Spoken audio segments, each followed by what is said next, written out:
সময় আসবে যখন আমি তোমাকে ভুলে যাব, তখন আর নিয়ম করে তোমার পিকচার দেখা হবে না, ইনবক্সে পড়ে থাকা মেসেজগুলো বারবার পড়া হবে না, প্রতি রাতে তোমার কথা ভেবে চোখের জল ফেলা হবে না। তোমার দেওয়া ওই নিকনেমটা বোধহয় অপ্রিয় হতে থাকবে। তোমার প্রিয় রং, প্রিয় ফুল, প্রিয় খাবার কোনো কিছুতেই আমার আর মন টানবে না। হয়তো তোমার মুখটাও আবজা হতে থাকবে সময়ের সাথে সাথে। হঠাৎ তোমার নাম শুনলে কোথাও হয়তো বুকের ভিতর মুচড়ে উঠবে না।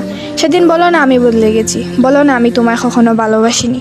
আসলে তোমার ছেড়ে যাওয়া আমাকে বুঝিয়েছে কেউ যাওয়ার জন্য উড়াল দিলে তাকে আটকে রাখা সম্ভব না। তাই আমি নিজেকে সরিয়ে নিয়েছি, নিজেকে বুঝিয়েছি তুমি আসলে আমার জন্য না। এমন না যে তোমায় ছেড়ে আসা সহজ ছিল বা তোমাকে বলতে আমার কষ্ট হয়নি। তোমাকে বলতে যাওয়ার আগে নিজের সাথে যুদ্ধ করেছি বহুবার মনে হয়েছে আমি তোমায় বলতে পারবো না। সব শেষে বুঝলাম তোমাকে বারবার বোঝানোর চেয়ে নিজেকে একবার বুঝিয়ে নেওয়াই উত্তম। তাই নিজেকে সরিয়ে নিলাম সেসব জায়গা থেকে যেখানে তোমার অনেক স্মৃতি ছিল।